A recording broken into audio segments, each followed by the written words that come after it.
You're listening to the We Are Libertarians podcast network. Find all of our shows at wearelibertarians.com. We thought you might like to know about Purdue Polytechnic High School. What is that? Why are we talking about a high school? Is it a college? I've been confused about it. And my guests today are a coach at the school and a student at the school.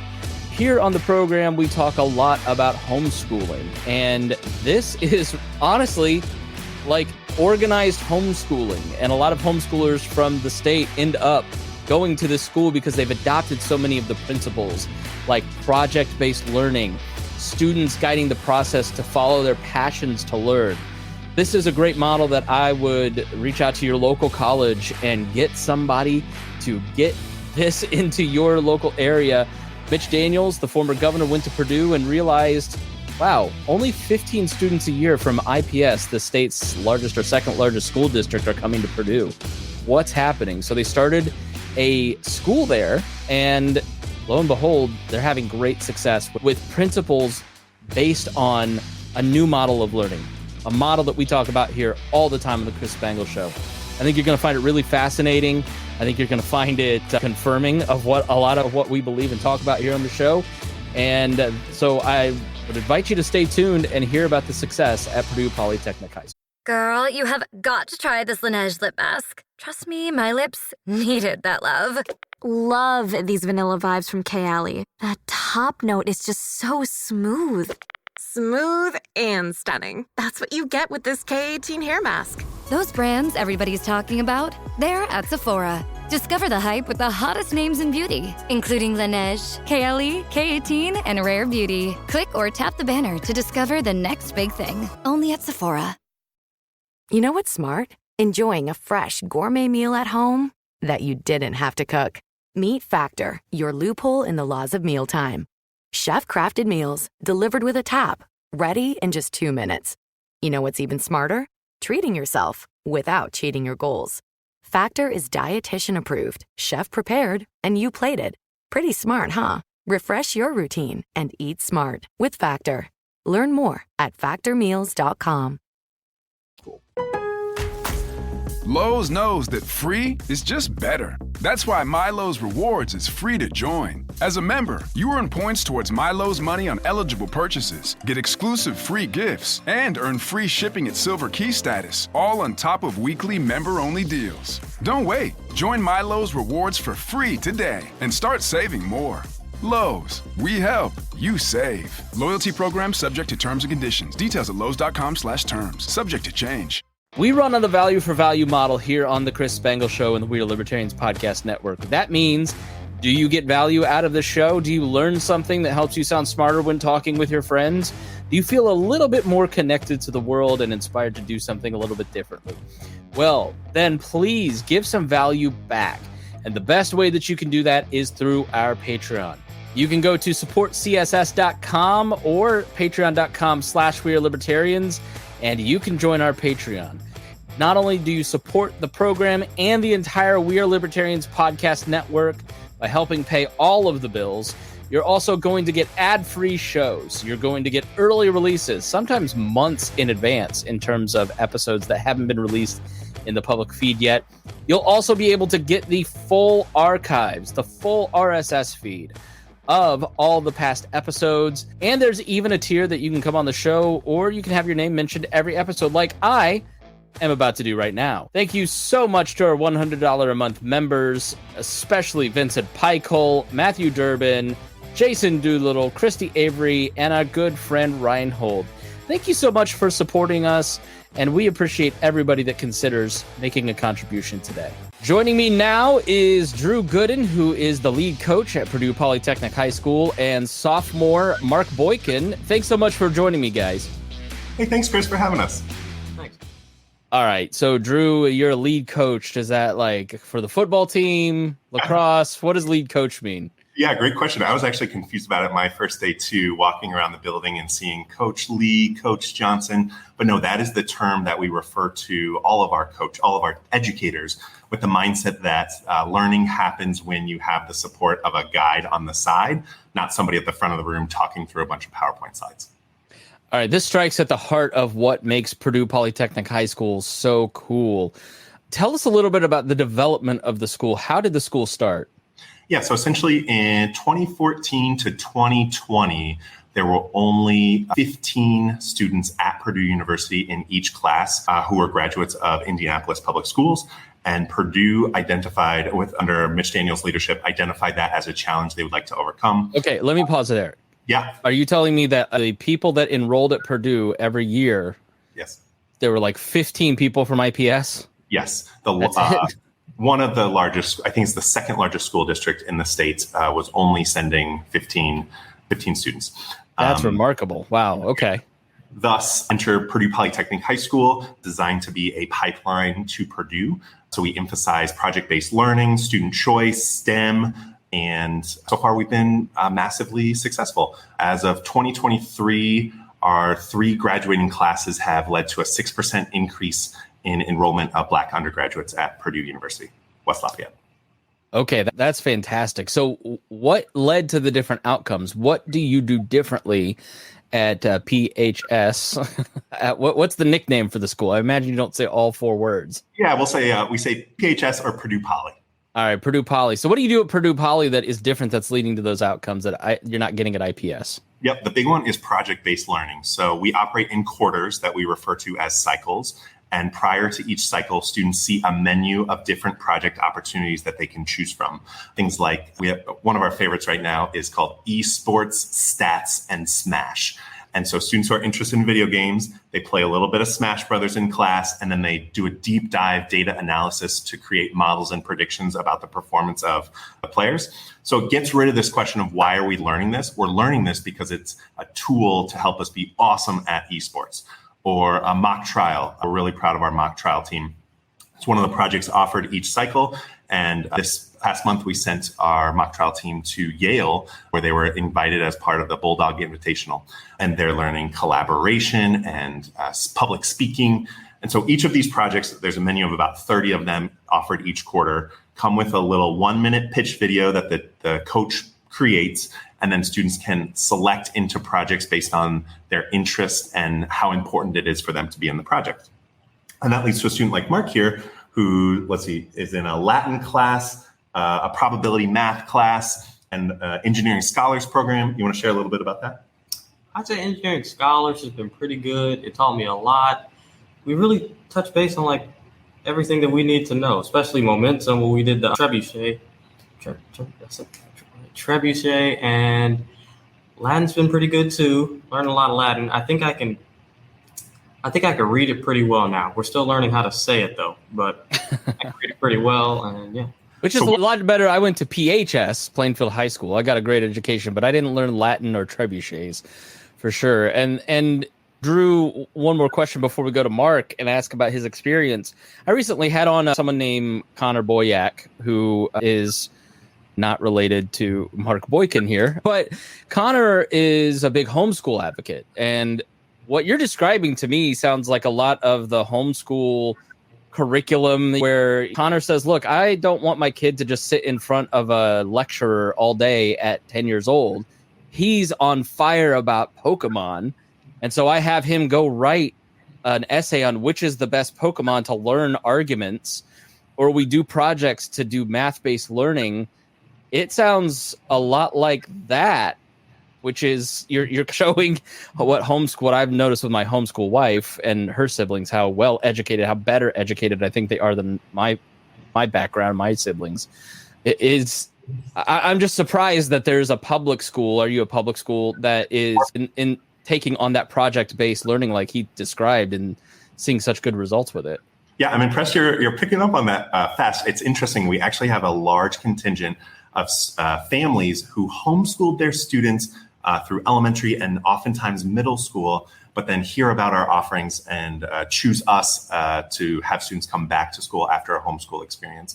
But you're exactly right. Whereas at a traditional school, you might have some opportunities to pick an elective here or there, and then that's your elective for the entire semester or entire year. Here, we're enabling that choice every 8 weeks at the least. So you're getting you're in the driver's seat of your education and getting to determine what you're learning on the daily. Yeah, and this is one of my questions always to my homeschool friends is, okay, you're doing those project-based learning, but one of the benefits of my education is that I got to dip my hands in a lot of different areas to see what I liked. I was horrible at math. Obviously, I was good at English, right? I was good at history. That's what I love to do.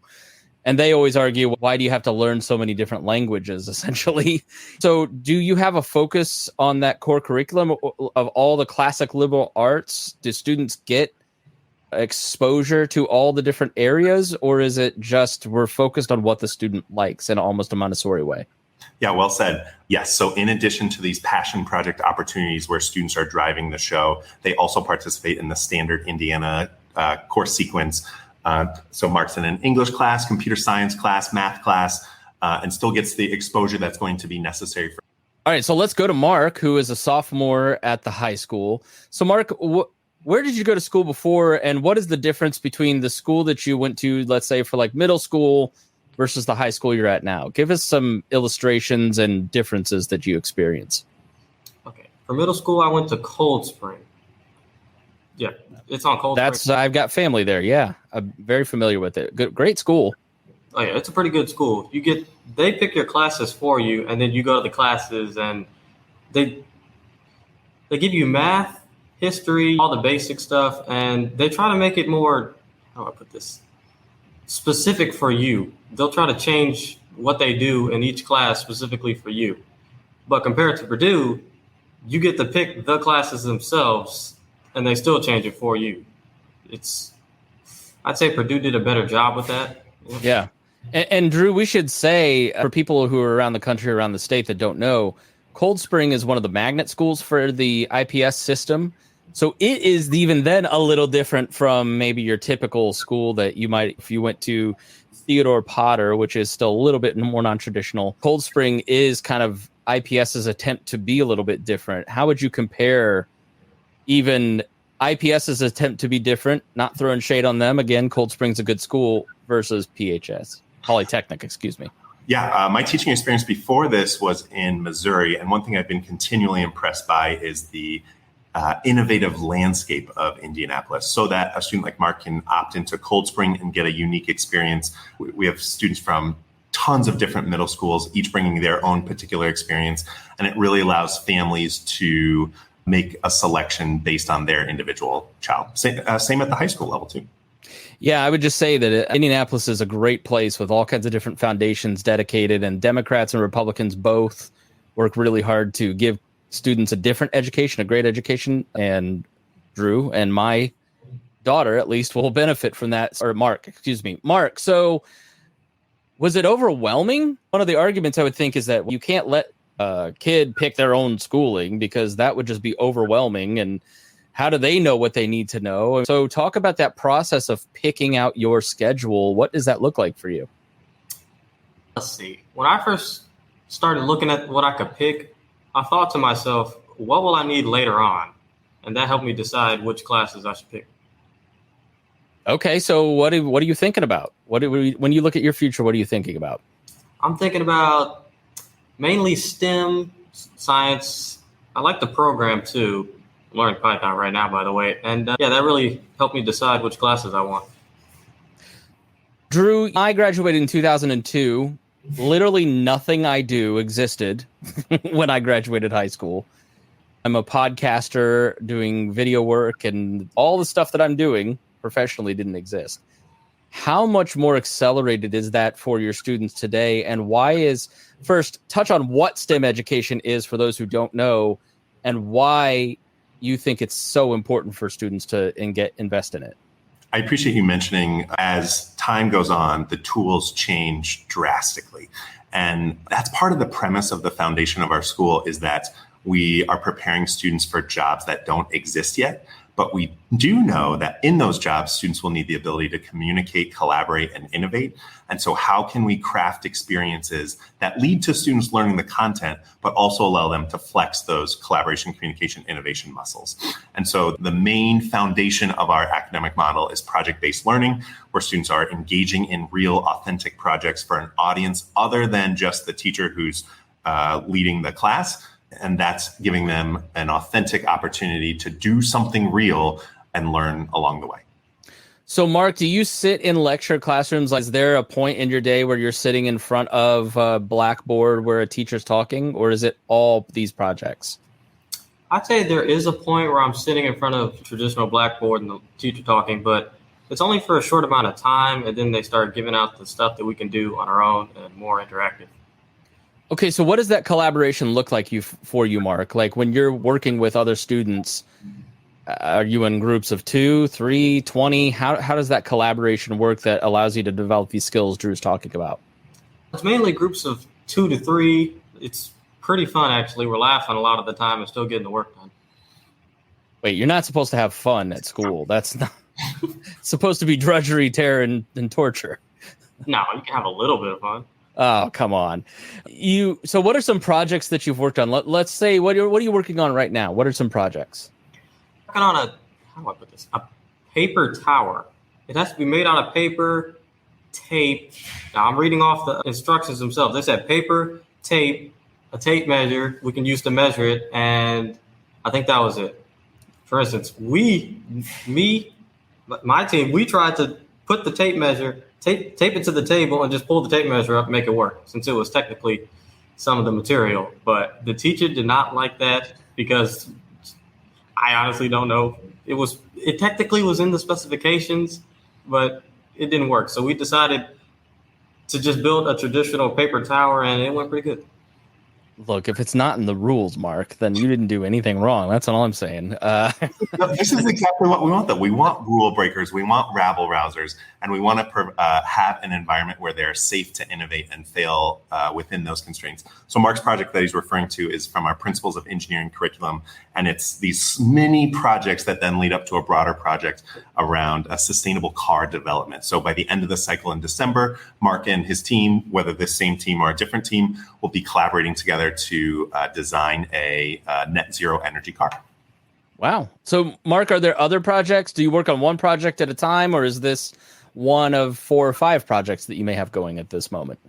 I work on one project at a time for each class, but I do have other projects going on, like in computer science. We're working on this tutorial. He's trying to teach us stuff so that we can design our own video game with Make Code.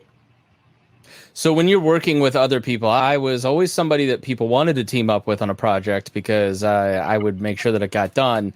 But over time, I became a little too dictatorial and didn't listen to my teammates very well because I, by college, was like, look, you're not going to follow along anyways, right? So I was a terror to work with. Like, how do you, Mark, deal with people in your group does everybody collaborate because it's just expected, or do you have some personality issues that you sometimes have to work out with other students? I try to make sure I'm a nice guy to work with so that other people don't not want to work with me. But sometimes my teammates, they don't like each other that much, but I try to keep them focused on the goal so that they can get this over with and we don't have to. Yeah. Drew, are there a lot of interpersonal challenges with this model? Definitely, because that's the reality of collaboration. It's messy, it's hard. But the idea is that if we send students off to college or the workforce, having had lots of attempts at this collaboration, innovation, communication, then they'll be much more equipped to jump right in when they're doing it as part of their college or career. So, Drew, I saw on your website that 60% of first-year college students must take remedial classes. That's according to the National Center for Public Policy and Higher Education. I also saw, which inspired the previous question, 85% of jobs that exist in 2030 haven't been invented yet, which is amazing. But what is it about the existing model?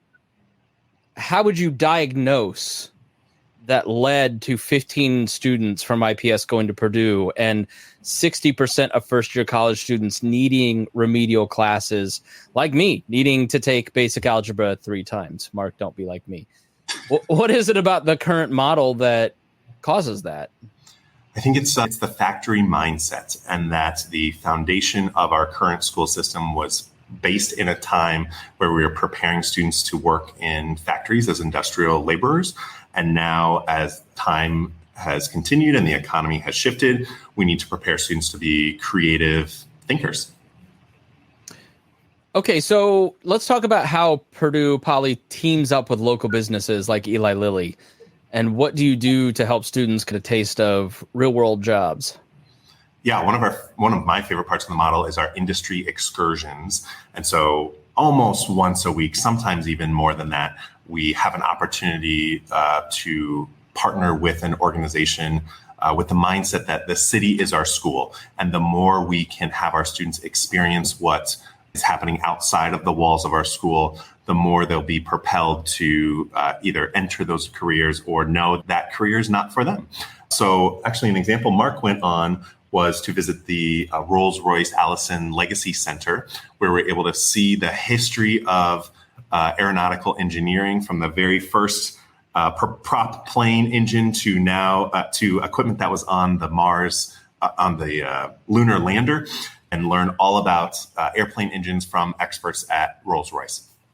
That kind of focus on those outside of classroom experiences is unique for public schools because it's difficult to have the manpower to get the bus to drive there, the connections, but it's been a priority for us since day one because we know the power of having students not just hear and see, but actually visit and experience, immerse themselves in those places. So, Mark, has there been an experience that made you think, yeah, I want to do this. Maybe I should look into this that you hadn't thought of previously?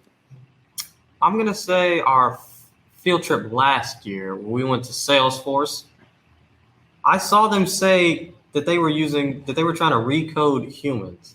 Now, I always thought about this whenever I watched Iron Man 3, of course, that guy with the fire. Now that I saw it, I thought this is leading to something there. How did you make changes in your education based on that insight? I would say I started trying to learn a bit more about biology along with programming and technology, so that can mix together, What else has surprised you? Has there been a program? You mentioned a summer program that you liked. Are you year round, or is there long summer break? Do you take summer classes? Tell us a little bit about what you do in the summertime, Mark.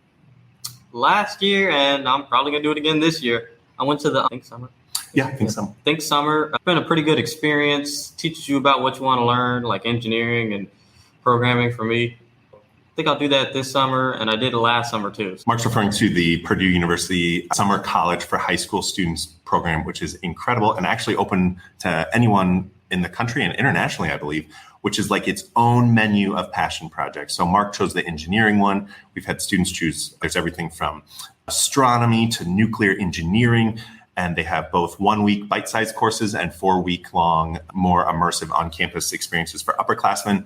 But it's with the same mindset that if we can get our students up on campus to experience what a bite-sized portion of college is like, that may be the driver for some students to make that a reality upon graduation.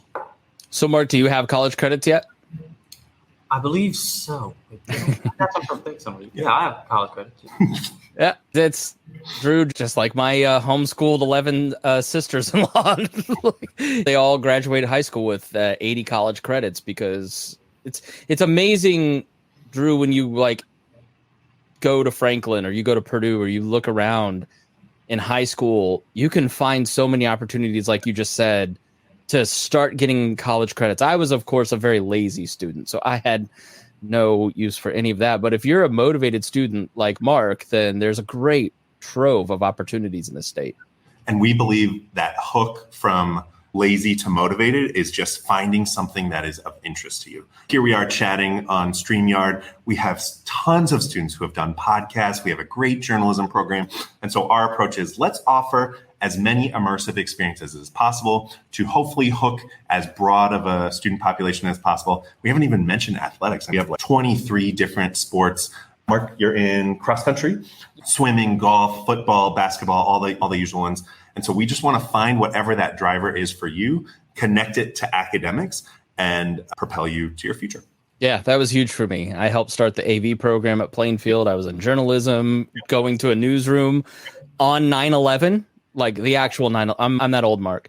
It made me want to do this. Yeah, I think that's incredibly important, is finding your kids' passion and investing in that. So let's talk about how many students I know there are 3 right now, Purdue Polys. How many students are in these schools, Drew? We are at the Englewood campus, which is the flagship first campus, and it has 550 students, grades 9 through 12. All right. A pretty big school. Yeah. It's there's a sweet spot in size where if you have too many, you lose the ability to have individualized coaching instruction relationship. If you have too few, you lose the ability to have all of these offerings. So we're really happy with our size. And we're in this beautiful Mallory building on East Washington Street, including a bunker building complex, which has robotics lab, makerspace, wood shop. And so we're really well set up to have transformative, immersive experiences for student learning. So how do you roll this out to more people knowing that it's been successful, Drew? Yeah, so that's been in the process. Our second campus opened in Broad Ripple 2 years after we opened the first one. And then we had a third campus open in South Bend. We've got a pilot of a micro school where the number of students is much lower, and it allows even further doubling down on the idea of individualized support for education, specifically targeting families who are interested in that kind of environment. And who knows what's to come beyond that. Carrie McDonald and her microschooling is very pleased. Yeah, it's really, I love Mitch Daniels. I'm a libertarian that likes Mitch Daniels. When I was head of the Libertarian Party while he was governor, we never put out a state of the state address rebuttal because there wasn't much to rebut. But now he has left Purdue. He's now with Liberty Fund, helping to work on these ideas. And you have a new administration at Purdue. Does that shape the future of this school? Are they as committed as Mitch Daniels was? Yeah, so we're an independent organization from Purdue University. We benefit massively from the great partnership that we have with them, the access to their professors, staff, this opportunities like Mark's referring to the summer college for high school experience. And yes, knowing that President Daniels was the initiator of our school and him stepping down, for sure there will be changes. But President Chang has visited our Inglewood campus. It was a wonderful visit. He talked with students, staff, and we're really former dean of engineering. We love our engineering. So we're really excited to see how that relationship evolves. All right, Mark. So November 1st is the deadline to enroll at enrollindy.org to join in on Purdue. If you were to tell, let's just say somehow there's some weird teenager listening to this podcast right now, or more likely their parent, pitch the school. Why should people enroll at Purdue Poly? I would say you should enroll at Purdue Poly because you will be able to control, how do I put this? You will be able to decide what you want to learn for your future. If you want to be like an astronaut, you can rearrange your schedule to become an astronaut. You can do what you want to do. All right, very good. Drew, shameless self-promotion time. Anything else that we should have mentioned that we didn't? Yeah, enrollment opens for round one of Enroll Indy. We have a very high match rate for families who select us for round one, Enroll Indy, and lots of more details on the enrollindy.org website, or schedule a shadow day. We have shadow days every Tuesday. You can find information about that on our website, pphs.purdue.edu. All right, thank you so much, Mark and Drew. I appreciate you both being here. Thank you, Chris. And thank you for listening. We really appreciate you. If you learned something, if you found this to be novel, help out Purdue Poly, help out us by sharing this episode. And thank you so much for listening here on The Chris Spangle Show.